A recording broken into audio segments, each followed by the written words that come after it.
हम आ गए ख़वातीन और हज़रात, जैसा कि हमने आपसे वादा किया था, हम आज मसलन में एक ऐसी कहानी लाने वाले हैं जिसे सुन के आप बहुत मुतासर होने वाले हैं। भले ही पेशे से उनका काम मुक्के लाते वाला हो, पर उनकी बातों में जो सुकून है, जो गहराई है, वो सुन के बहुत कुछ सीखने को हमें मिल सकता है। Of course, I'm talking about the one and only, the champion fighter, Gary SaintLion Mangat. अब ये SaintLion का खिताब है, क्यों है, क्या मतलब है इसका, ये तो उनसे पूछेंगे ही, but of course we're going to talk about his कहानी as well। अब उनकी कहानी उनकी ज़बानी सुनते हैं, so please welcome into our studios Gary. Gary, thank you so much for joining us. Thank you for having me. Okay, so here let's start off first of all with the title itself, SaintLion. Where does that come from and what does that mean? Well, the SaintLion part, I used to go to a youth camp before I was ever an MMA fighter. Okay. And the thing was, I was a volunteer there. So I was always kind of helping with, with the youth and stuff like that. So they're like, this guy always comes and volunteers here of his own time. But when there was a competition or anything like that, I never wanted to be part of it because I never felt like I was up to the task of it. Then one day there were these UK Sikh weapons martial artists that came down, and they needed an extra guy in the competition, and they're like, you know something, you should step in. First of all, I was backing out like crazy. Then they just tossed me in there, and I ended up taking out the entire competition. They're like, wow, we put you into a situation like this, and a lion comes out. Like outside you're a saint, inside a competition you become a lion. So then the name just stuck with me, and when I discovered MMA, it was just one of those names that just made so much sense to me, and it kind of told a story of before and after of my life, and it always kind of gets me to the place I need to be. So when you talk about sort of, discovering MMA and it making sense to you, I'm assuming you don't come from a family of competitive fighters. You probably didn't want to be, a competitive fighter all your life, because we were talking for a little while before this, and at what point, does that click in and you go, let's go this way? Yeah, exactly. I saw a mixed martial arts fighter on a personality test one time in high school, and I laughed at that. I'm like, oh, that was actually part of your results? It was part of my results, and I laughed at it. I'm like, this is something that people actually do. And the thing is, like, I've never been in a street fight. I was never one of those people that had anger problems, never any kind of altercation. And I moved from a small town up to Vancouver to become a CJ at Canada. I came up on full scholarships. I came up with full reference letters from a lot of top banks to have a top job within a few years in Vancouver. And the thing was, when I got there, I noticed that whenever somebody would kind of tell me I could become something, or when I couldn't, I always took their word for it. So almost kind of anybody around me could tell me what I could and couldn't become, but my own voice was never heard. Right. And then I was just watching UFC one day, and I was just sitting there in the bar, and I just was watching it, and I'm like, I think I could do this. And the people that were around me are like, no, you can't. And right there, something just kind of clicked. It's like, maybe I should prove to myself and prove to the people around me that I can do this, more so for myself. I really didn't know what I was getting myself into. I still don't know what I'm really getting myself into.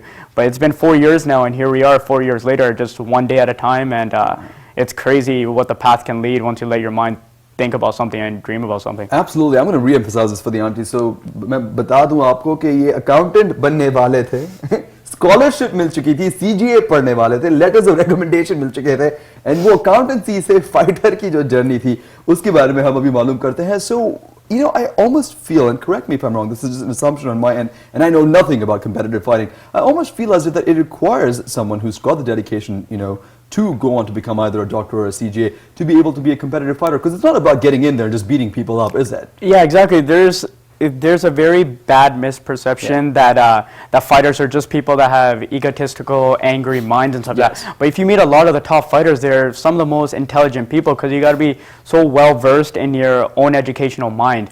You have to. There's a lot of them that are teachers, that are top scholars of some sort.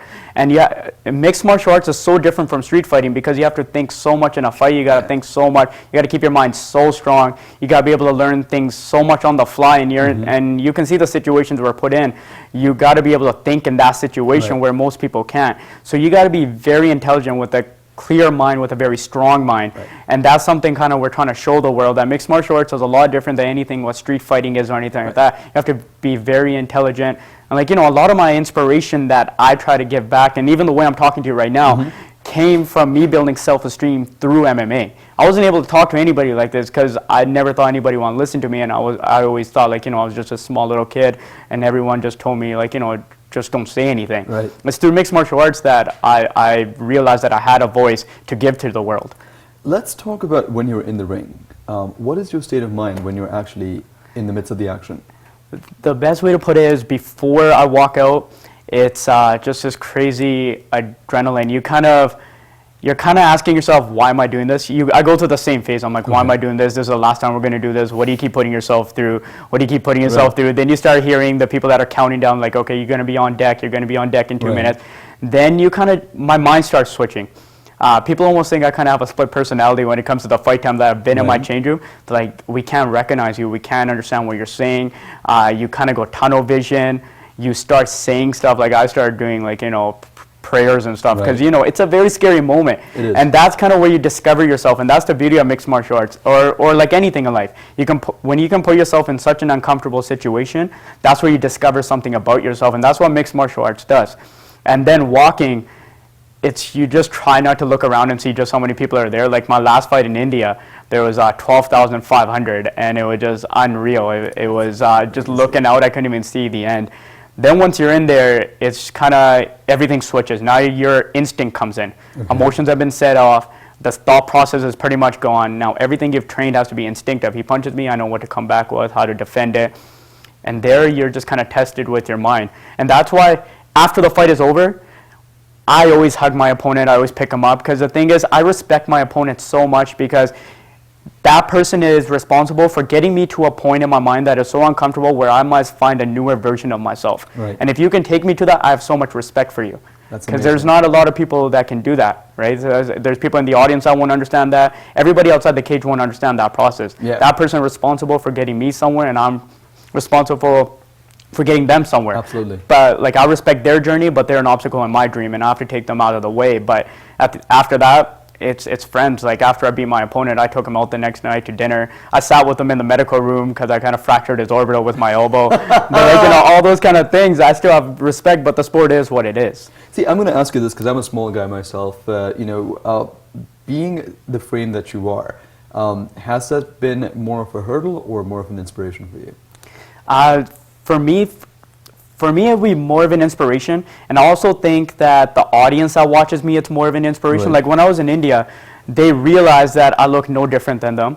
A lot of the guys there that were in the crowd were like, like we say, most of the time we're told we're allowed to be a few things: engineer, doctor, accountant. And what was my story? I was an accountant that turned an MMA fighter. I'm 5'9". I'm not a Bobby Lashley, 230-pound looking guy. So I was very relatable figure and image to them. But I kind of stepped all the typical mold that we were told to be. So in that way, it's an inspiration to a lot of people that, like, you can become whatever you want. Don't let anything, any kind of size or anything do anything to you. Like I always tell people, I may be 5'9" as you see me in person, but inside I'm a giant now. Like there's endless heights to me. When at a point when I was 5'9", I felt like an ant on the ground. Right? It was a matter of creating my own mind and realizing what I'm truly capable of. I love what you're talking about, sort of creating your own mind. So I'm assuming that in terms of preparing, not only is there some sort of physical preparation work that's involved, a lot of it I'm sure, but I'm assuming there's some spiritual or psychological prepping that goes into it as well? For me,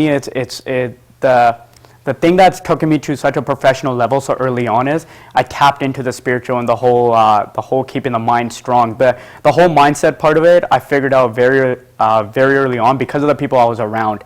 A lot of people kind of think it's a lot of physical work. It's a lot of mental work more than anything, because you got to be able to, in such dire situations, you got to be able to talk yourself through it. As much as my coaches are there, my coaches are not in the cage holding my hand, trying to get me through the fight. They've let go once that cage door closes. Now I'm on my own. And you got to realize that's the situation you're walking into. It's not a team sport, really, at the end of the day. No, it's not. So you have to make your mind strong. So for me, I use a lot of my ancestor stories and stuff like that, keep my mind strong at all times.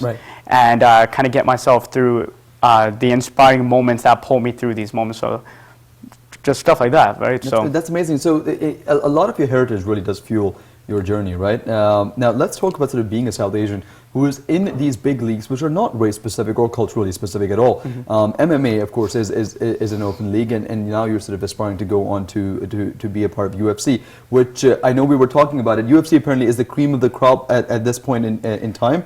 In North America, they're the cream of the crop. There's other leagues out there, like I'm fighting for a league called Super Fight League out in India, which just got started, and there's Raj Kundra and Sanjay Dutt are the owners of the league. Oh wow! So they got a lot of Bollywood push behind it. Like in my last fight, I had almost the entire Bollywood industry sitting in the first 5 rows. All these people I've been watching on movies were sitting in the front row, and it was kind of like starstruckness going on. And I'm pretty sure they were Star Trek watching it too. It was so crazy what happened after the fight. Like, you know, I still feels like it didn't really happen, because now I'm back here. Now everything's kind of back to normal. It's kind of mellowed out. But over there was just a totally different scene. But there's a lot of leagues. They're everywhere, right?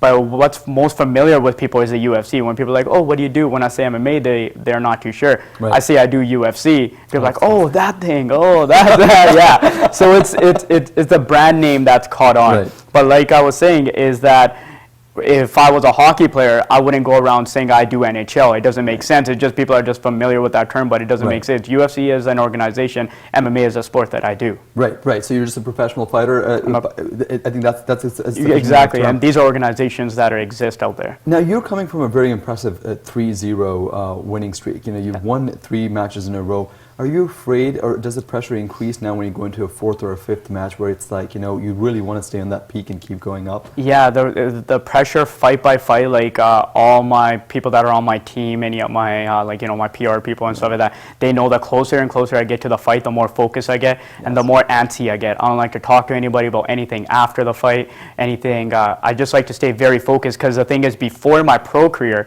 I went on a 3-year streak of winning in the amateurs, so I won the featherweight title. So I went 6 straight as an amateur winning streak, and now I've won 3 pros. So I've been on a 9-fight win streak over the last 3 years.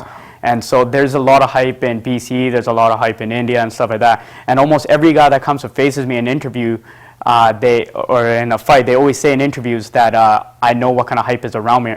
Around them, and I'm coming to get it. Every guy's coming for that same night. My last opponent, he was from China. He was very public about it. That, like, you know, he knew how much of an opportunity this was, and he was coming to steal it. And as it goes, every guy's coming for something I've worked for and that I put in extra time for, because a lot of 3-0 fighters still aren't known. And the thing is, I put in so much extra time outside the cage and inside the cage that these guys are trying to come and take it in one fight. Right. But that's what fuels me to train even harder, because I don't get caught up in the moment.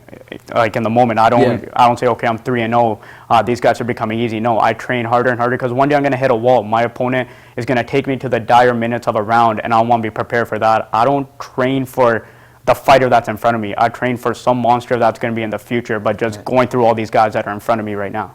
Are you afraid that sort of fighting as a career has, you know, a shelf life, and is there a plan that you have for after it?